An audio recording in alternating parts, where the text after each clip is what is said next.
वारीची पैठणच्या श्री क्षेत्र आपेगाव इथून संत ज्ञानेश्वर महाराज पालखी सोहळ्याचं अत्यंत भक्तिमय वातावरणात पंढरपूरकडे प्रस्थान झाले। यंदा 24 जुलै रोजी पालखीचं पंढरपूरमध्ये आगमन होणार असून तब्बल 18 दिवस संत विचारांचा महोत्सव अनुभवायला मिळणार आहे। ज्ञानोबा तुकाराम आणि ज्ञानोबा माऊलींच्या अखंड जयघोषाने, टाळ मृदुंगाच्या गजरानं, वीणेच्या मंजुळ स्वरांनी आणि भगव्या पताक्यांनी संपूर्ण परिसर भक्तिरसात न्हाऊन निघाला।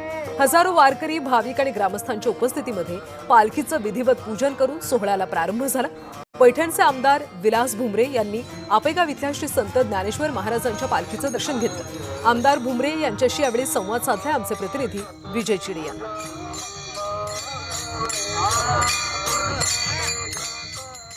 माझ्यासोबत बोलण्यासाठी स्वतः आमदार विलास बापू आहेत। बापू, काय सांगाल? आज पालखी निघत आहे, 2 पालख्या ज्या आहेत त्या मानाच्या पंढरपूरला निघत आहेत, कशा पद्धतीची संपूर्ण तयारी आहे?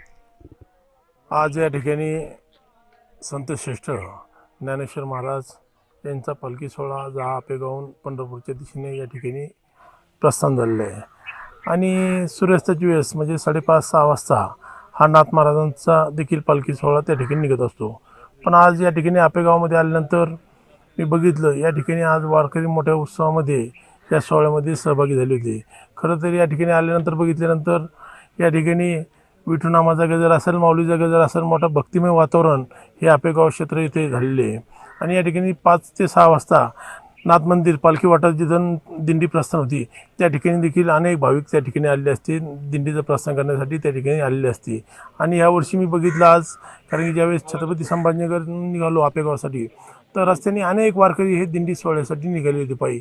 खरं तर या ठिकाणी या सोहळ्यानिमित्त जे अनेक पिढ्यां परंपरा चालत आलेली आहे, ही पालखी सोहळा नेहमी चालत असतो। बापू, आळंदीला मोठा पूर आलाय, आळंदीची दिंडी देखील मोठी असती, काय सांगाल? बघा, आळंदीच्या सोहळ्यानंतर दुसरा दिंडी मोठा सोहळा कुठला असेल तर तो आपला पैठणचा असतो।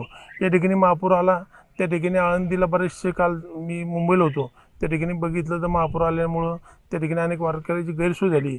पण या ठिकाणी निश्चित हे महायुती सरकार, मुख्यमंत्री देवेंद्रजी फडणवीस साहेब असतील, उपमुख्यमंत्री एकनाथजी शिंदे साहेब असतील, सुनीताजी पवार असतील, या ठिकाणी वारकऱ्याला कुठली त्रास झाला नाही पाहिजे या दृष्टिकोनातून प्रशासन त्या ठिकाणी सज्ज झालं। कॅमेरा पर्सन संतोष शिरसाटसह विजय चिडे, पैठण, छत्रपती संभाजीनगर।